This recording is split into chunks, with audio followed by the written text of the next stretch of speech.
নির্বাচন কমিশন প্রধান, আপনিও ইতিমধ্যে গ্রহণযোগ্যতা অর্জন করেছেন, কিন্তু আপনার নির্বাচনের ট্রেন যখন আমরা উঠলাম, নির্বাচনের ম্যাপ যখন ঘোষণা করলেন, এরা আবার তড়িৎ গতিতে শেখ হাসিনার সাথে আলাপ করে প্রস্তুতি নিচ্ছে আপনার নির্বাচনকে বানচাল করার জন্য।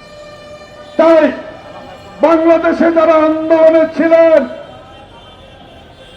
হয়তো এখন কিছুটা দূরত্ব হতে পারে, আমি আবেদন জানাবো একজন মুক্তিযোদ্ধা হিসাবে বাংলাদেশকে ভালোবাসেন, বাংলাদেশের মানুষকে ভালোবাসেন, আসুন হাসিনার মতো কথা বলে আমরা সরকারে যেতে চাই না।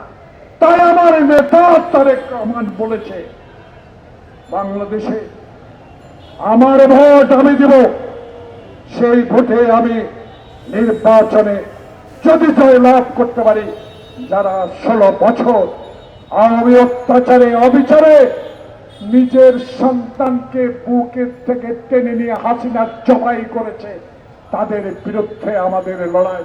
প্রিয় বন্ধুরা, আমি মন্ত্রী চাই না, এমপি চাই না, আমি তারেক রহমানকে এই বাংলাদেশের প্রেস ক্লাবের সামনে থেকে বলতে চাই, আপনি শহীদ জিয়ার সন্তান, আপনি আপসী নেত্রী খালেদা জিয়ার জ্যেষ্ঠ সন্তান।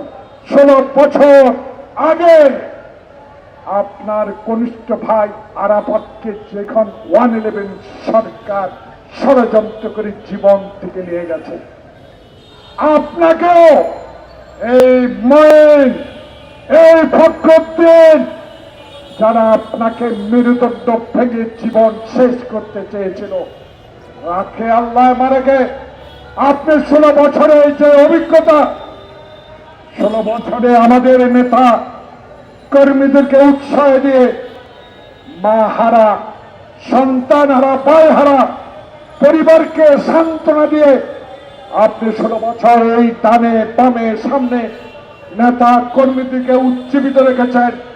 তারই ফল বাংলাদেশের 18 কোটি মানুষ আপনার জন্য দোয়া করে। ইনশাআল্লাহ শহীদ জিয়াকে যেমন, খালেদা জিয়াকে তেমনি বাংলাদেশের মানুষ সততা আপসীনের জন্য ভালোবেসেছে।